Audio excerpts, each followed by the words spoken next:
પ્રાર્થનામાં જોડાઈએ, ઈશ્વરના વચનો તરફ જઈએ, પ્રાર્થના કરીએ. સ્વર્ગમાં બિરાજમાન અમારા જીવતા ઈશ્વર, આજનો ધન્ય, પવિત્ર અને વિશેષ 50મા દિવસની ભેટ તમે એમને આપી. તમારો આભાર માનીએ છીએ. તમારા ઘરમાં તમારું વચન કરવાને માટે, તમારા વચનો શીખવાને માટે તમે લઈ આવ્યા. તમારા નામને ધન્યવાદ આપતા તમારી સ્તુતિ કરીએ છીએ.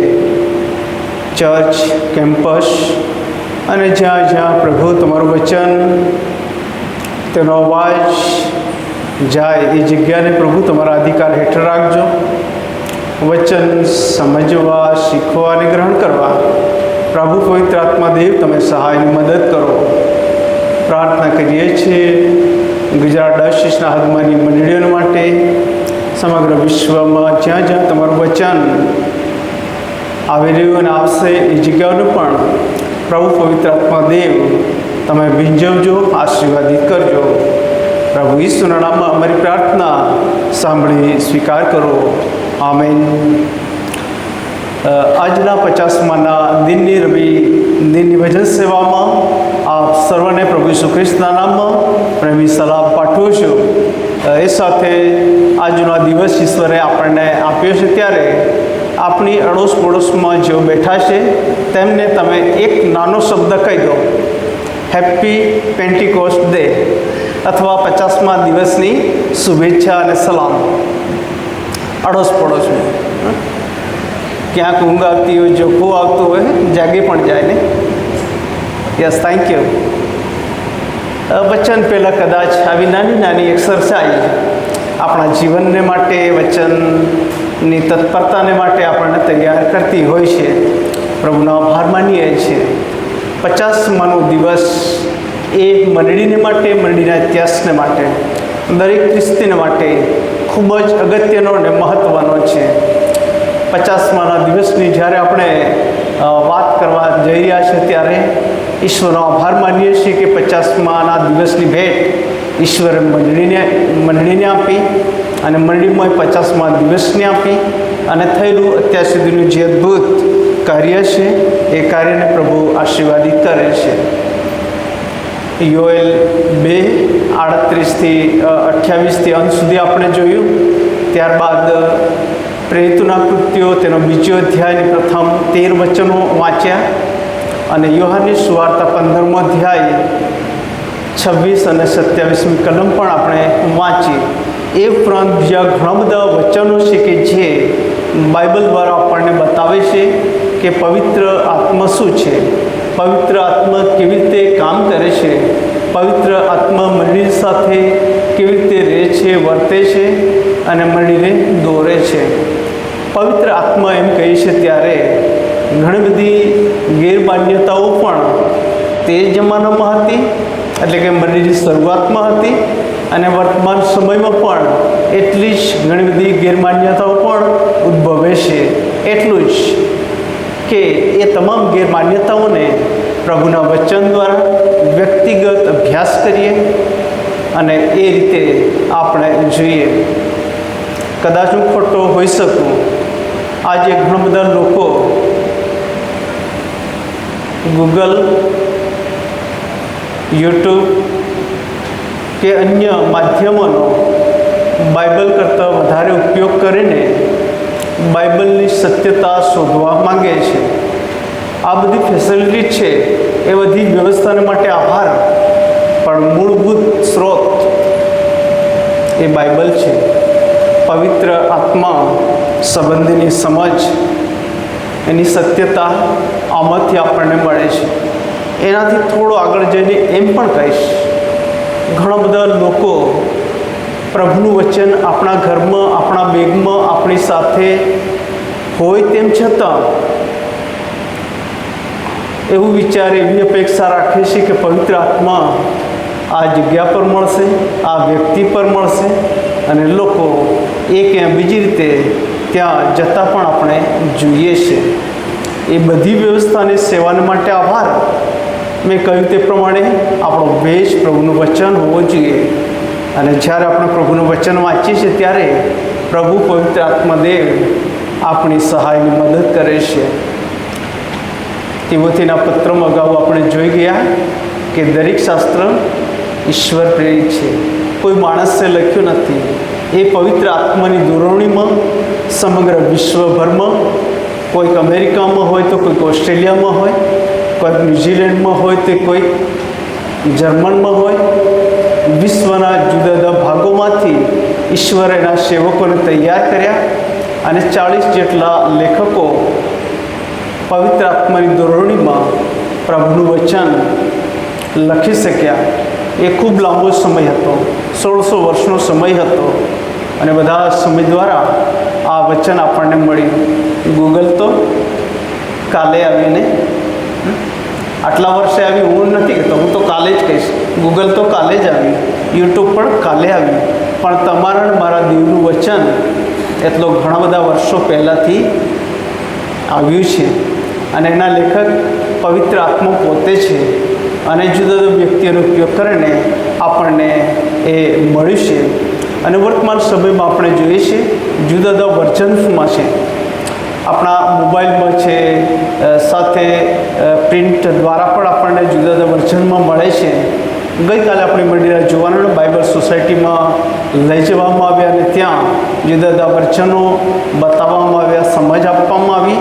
અને પ્રભુનું વચન લોકોની જરૂરિયાત પ્રમાણે, લોકોની પરિસ્થિતિ પ્રમાણે બાઇબલ સોસાયટી એને એડ્રેસ કરીને તૈયાર કરતી હોય છે અને પ્રકાશન અને વિતરણ કરતી હોય છે.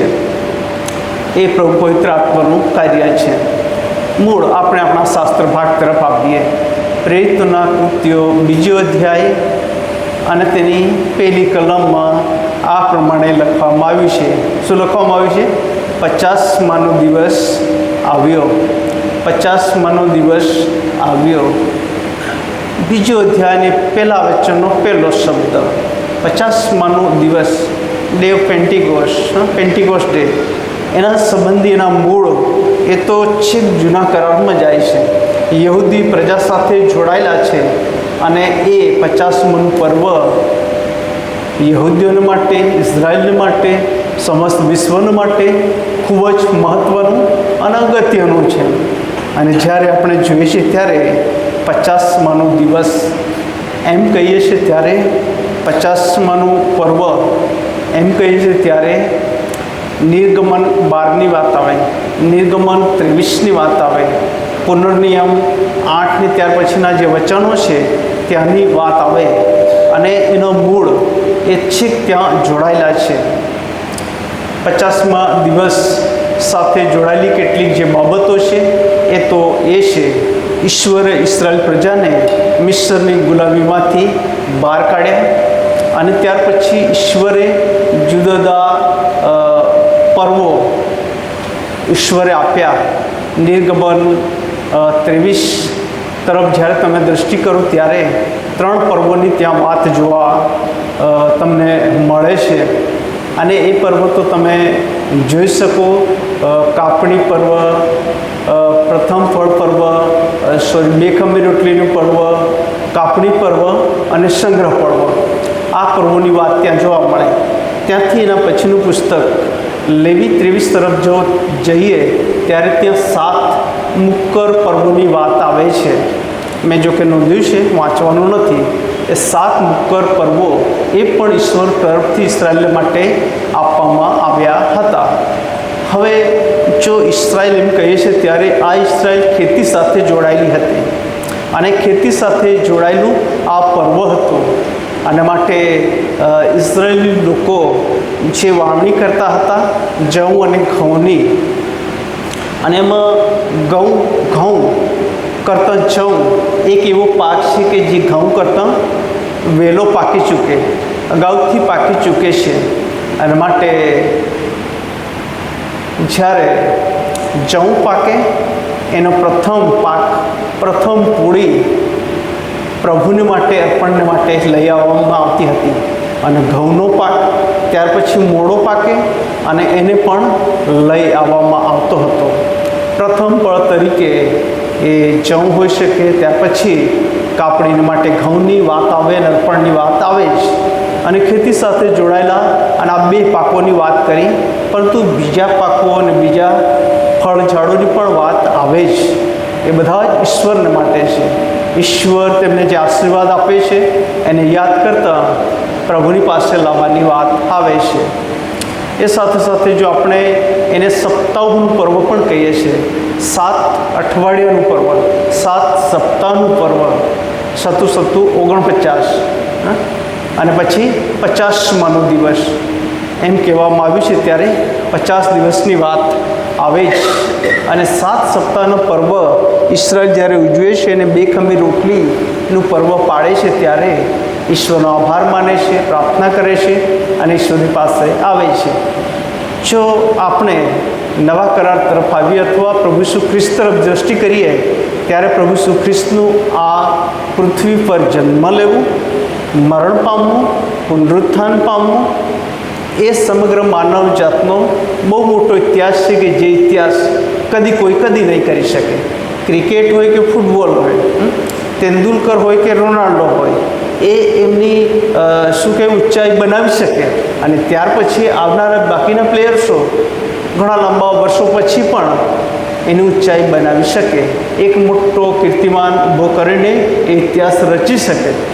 પરંતુ પ્રભુ ઈસુ ખ્રિસ્તનો જન્મ, પ્રભુ ઈસુ ખ્રિસ્તનું મરણ અને પ્રભુ ઈસુ ખ્રિસ્તનું પુનરુત્થાન આ પૃથ્વી પર કદી કોઈ એ ઇતિહાસને ઓવરટેક કરી શકે નહીં, એનાથી આગળ જઈ શકે નહીં, કેમ કે એ આખી યોજના ઈશ્વર પિતાની હતી. અને માટે સમયની સંપૂર્ણતાએ ઈશ્વરે પોતાના પુત્રને જગતમાં મોકલ્યા અને તેના દ્વારા જ આપણો ઉદ્ધાર થયો છે, પાપોની માફી આપણને મળી છે.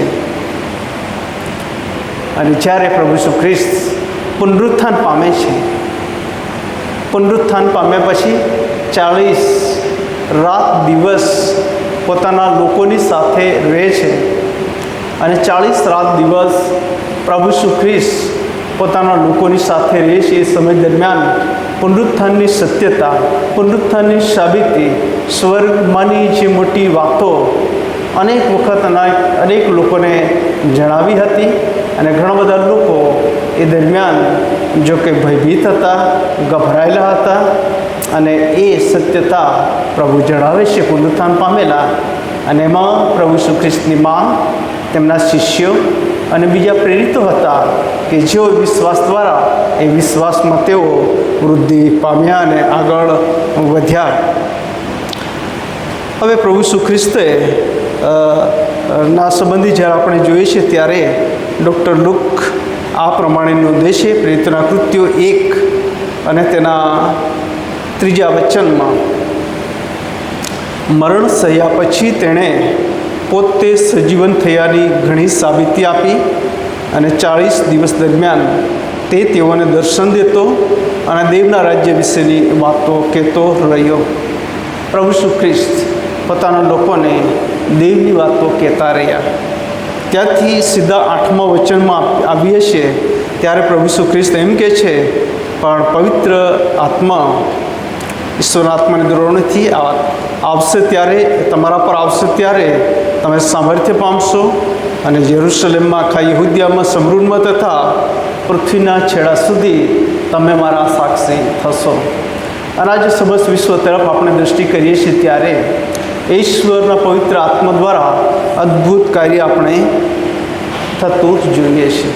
અને પ્રભુ ઈસુ ખ્રિસ્તનું સ્વર્ગારોહણ થયું ત્યારે જે વાણી, જે અવાજ તેમની સામે આવ્યો ગાલિલના લોકોની પાસે, એ 11મા વચનમાં છે, ગાલિલના માણસો, તમે આકાશ તરફ જોતા કેમ ઊભા રહ્યા છો? એ જ ઈસુ જેને તમારી પાસેથી આકાશમાં લઈ લેવામાં આવ્યો છે, તે જેમ તમે તેને આકાશમાં જતાં જોયો તેમજ પાછો આવશે, તેમજ પાછો આવશે. અને એના પછી યહૂદા ઇસ્કારિયોત સિવાયના જે શિષ્યો હતા એમનું લિસ્ટ અહીંયા મૂકવામાં આવ્યું છે 13મા વચનમાં. અને ત્યાર પછી બહુ મહત્ત્વનું વચન, 14મું વચન, એ સગળા સ્ત્રીઓ સહિત તથા ઈસુની મા મરિયમ અને તેના ભાઈઓ એક ચિત્તે પ્રાર્થનામાં લાગુ રહેતા હતા. બહુ મહત્વનું. દુઃખ સાથે કહી શકાય કે 8-10 બહુ 12 જણ બુધવાર અને શુક્રવારની પ્રાર્થનામાં એ ચહેરાઓ હું જોઉં છું કે જે નિયમિત છે. ગઈકાલે જ્યારે મણિનગરમાં અમે ગયા ત્યારે પ્રાર્થના ચાલતી હતી ચર્ચમાં. મુલાકાત કરવામાં આવી, કહેવામાં આવ્યું તે પ્રમાણે કે જ્યારે 50માનું પર્વ આવી રહ્યું છે અને ગઈકાલે સાંજેની પૂર્ણાહુતિ પણ હતી અને માટે મળીના એવા મિત્રો અને પ્રાર્થના મિત્રો કે જેઓ પ્રાર્થનાને માટે અવિરત પ્રભુના ઘરમાં આવે. 210 કલાકની પ્રાર્થના, 210 કલાકની પ્રાર્થના કલ્પી શકાય.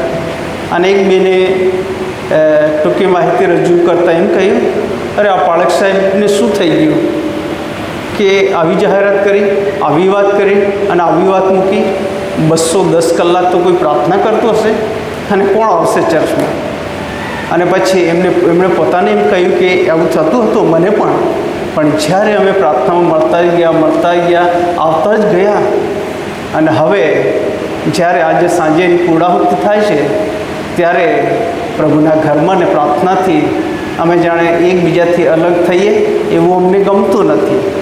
પ્રાર્થના અને પ્રાર્થનાની સેવા, પ્રાર્થના અને પ્રાર્થનાનું બળ એ આપણા જીવનોમાં અને ઘણા બધા જીવનોમાં ઘણા બધા આશીર્વાદો લાવે છે, ઘણા બધા ફેરફારો લાવે છે. અને માટે આપણી અંગત પ્રાર્થના હોય, કૌટુંબિક પ્રાર્થના હોય કે મળી તરીકે જ્યારે આપણે પ્રાર્થનામાં આવીએ છીએ ત્યારે અચૂક એ સમયને આપણે સાચવીએ. પ્રાર્થનામાં આપણે આવીએ છીએ એ મહત્ત્વનું નથી કે સંખ્યા કેટલી છે, એ મહત્ત્વનું છે કે આપણે આપણા વિશ્વાસના અગ્રેસર પ્રભુ તરફ જોઈને તેની પાસે આપણે જઈ રહ્યા છીએ અને પ્રાર્થનામાં ઈશ્વરની પાસે આપણે માંગી રહ્યા છીએ. હવે આ 50માના દિનની જ્યારે આપણે વાત કરી રહ્યા છીએ તે અગાઉ આ 14મું વચન જોયું. પ્રાર્થનામાં તેઓ એક ચિત્તે લાગુ હતા. અને 15મું વચન આપણે જોઈએ છીએ ત્યાં સંખ્યા બતાવવામાં આવી છે. 120 માણસો, 120 માણસો ત્યાં ભેગા હતા, પ્રાર્થનામાં હતા. પ્રભુ શ્રી કૃષ્ણનું સ્વર્ગારોહણ થયું અને પ્રાર્થનાના સમયની રાહ જોઈ રહ્યા, પવિત્ર આત્માની રાહ જોઈ રહ્યા હતા. યોહાન 14:15 એ સંબોધક પવિત્ર આત્મા સત્યના આત્માની જે વાત કરવામાં આવી છે, જેને ઈશ્વર પિતાએ પુત્રને મોકલ્યા તેમ પુત્ર એટલે કે પ્રભુ શ્રી ખ્રિસ્તે પોતાના શિષ્યોને કહ્યું હતું. સંબોધક એટલે બીજો આત્મા, સત્યનો આત્મા, જે હું તમને સદા રહેવાને માટે મોકલી આપીશ, સદા રહેવાને માટે મોકલી આપીશ. અને મંડળીના ઇતિહાસમાં મંડળીના પર 50માના દિવસે એ પવિત્ર આત્મા આવ્યો. ત્યારથી અત્યાર સુધી એ ઈશ્વરનો પવિત્ર આત્મા મંડળી મધ્ય રહીને અને મંડળીની મારફતે કાર્ય કરી રહ્યો છે. પ્રભુની જે મંડળી છે એ મંડળીને નાશ કરવાને માટે ઇતિહાસ તરફ આપણે દૃષ્ટિ કરીએ અથવા ભૂતકાળ તરફ આપણે દૃષ્ટિ કરીએ, એ મંડળીનો નાશ કરવાને માટે ઘણા બધા આવ્યા અને ગયા. પણ મંડળી આજે જીવંત છે, કેમ કે મંડળીને એનો પવિત્ર આત્મા દોરે છે, આગેવાન આપે છે. અને આ 50માના દિવસે જ્યારે પવિત્ર આત્માનું આગમન થયું ત્યારે 3 બાબતો આપણે જોઈએ છીએ 2, 3 અને 4 વચનમાં. આંધી, અગ્નિ અને ત્યાર પછી અન્ય ભાષા. આંધી, અગ્નિ, અન્ય ભાષા, આ 3 શબ્દો મહત્ત્વના છે. અને એના સંબંધી જ્યારે ડીપમાં આપણે જઈએ તો ઘણું બધું આપણને શીખવા મળે છે. અને એ તો ઈશ્વરનું કાર્ય કરવાની ખાસ પદ્ધતિ હતી અને એનો અનુભવ ત્યાં જેઓ હાજર હતા એમણે કર્યો. પછી 5મા વચનથી જો આપણે જઈએ છીએ 12મા વચન સુધી, આમ તો 11 સુધી, લગભગ 16 કે 17 પ્રકારના લોકો અથવા વિસ્તારમાંથી આવેલા ભાઈ બહેનો એક સ્થળે હતા અને એમણે આ અનુભવ કર્યો અન્ય ભાષાઓ પણ બોલવા લાગ્યા. અને તે સમયે કેટલાક જે ગાલિલવાસીઓ હતા એમને નવાઈ લાગે છે. બીજા ત્યાં આજુબાજુના પ્રાંતના લોકો હતા, એમને પણ નવાઈ લાગે છે. આ શું બની રહ્યું છે, કેવી રીતે બની રહ્યું છે? પરંતુ એના તરફ જ્યારે ફરીથી યહૂદી ભૂતકાળને આપણે જોઈએ, એના ઇતિહાસ તરફ આપણે દૃષ્ટિ કરીએ, ત્યારે યહૂદી લોકો પ્રભુ ઈસુ ખ્રિસ્ત પર વિશ્વાસ જેમણે કર્યો હતો અને એના પછી જુદી જુદી જગ્યાએ વિખેરાઈ પણ જાય છે. એ અગાઉ પણ જુદા જુદા પ્રાંતોમાં, જુદા જુદા દેશોમાં વિખેરાઈ જાય છે. અને જ્યારે તેઓ અહીંયા આ અનુભવ કરે છે ત્યારે તેઓ નવાઈ પામે છે. કેટલાકે તો મજાક મસ્તી કરી, ઠઠ્ઠા કર્યા અને કહ્યું કે આ લોકોએ નવો દ્રાક્ષારસ પીધેલો છે.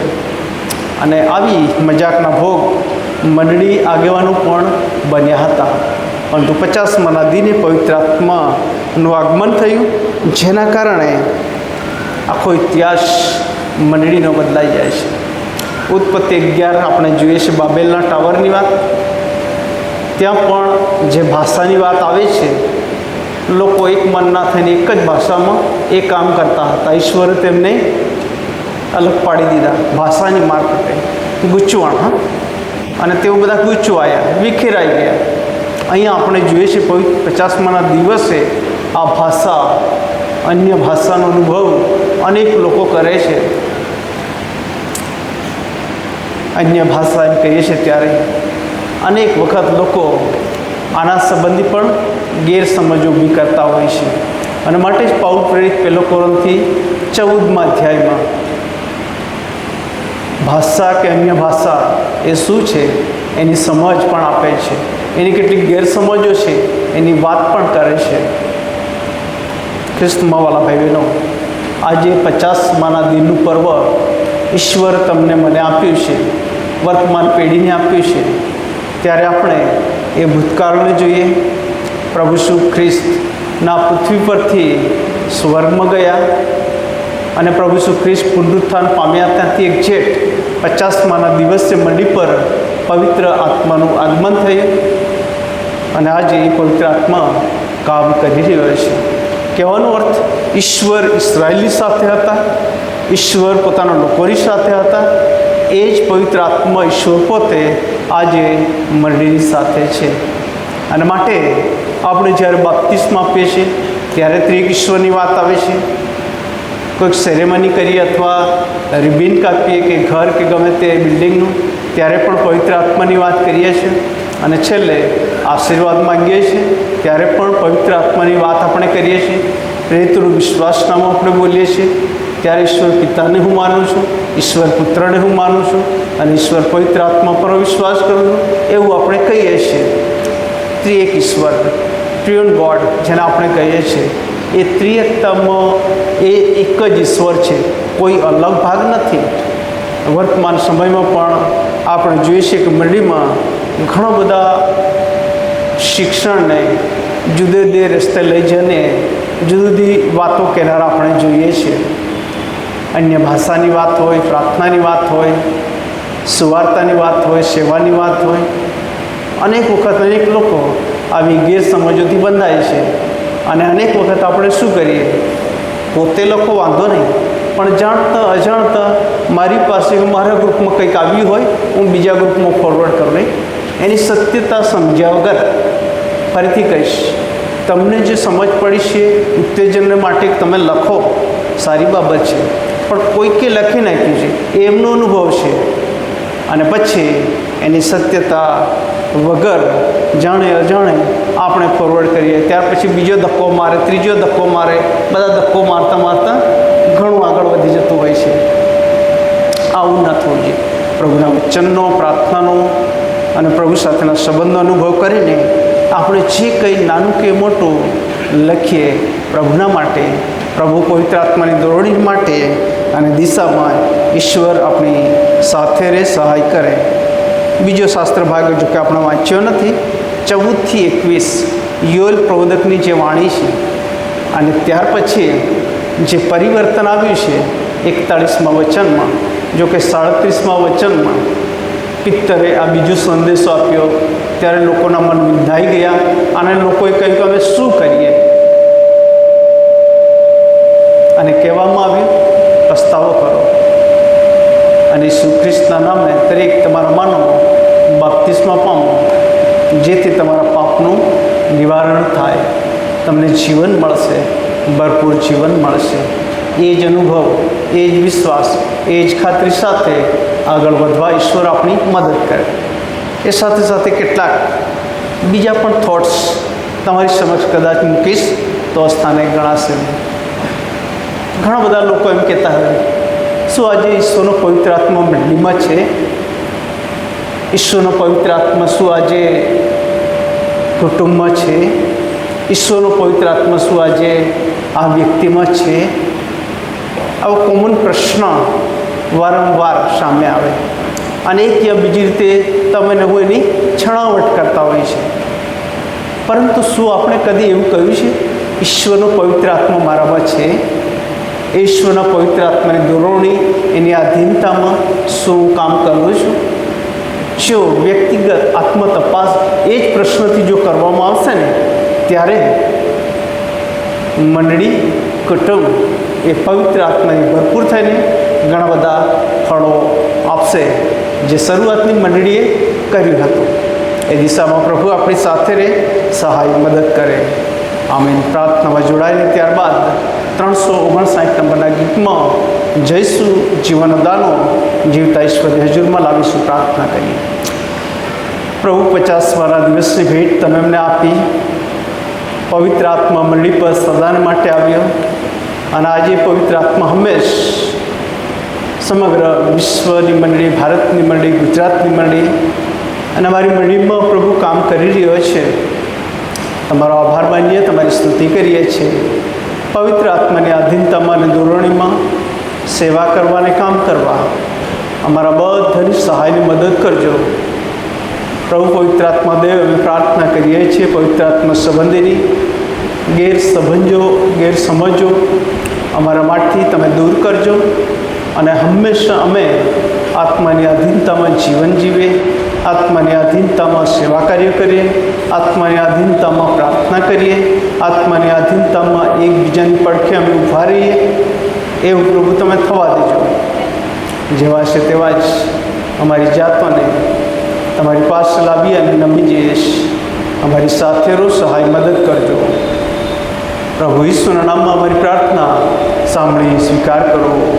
આમેન.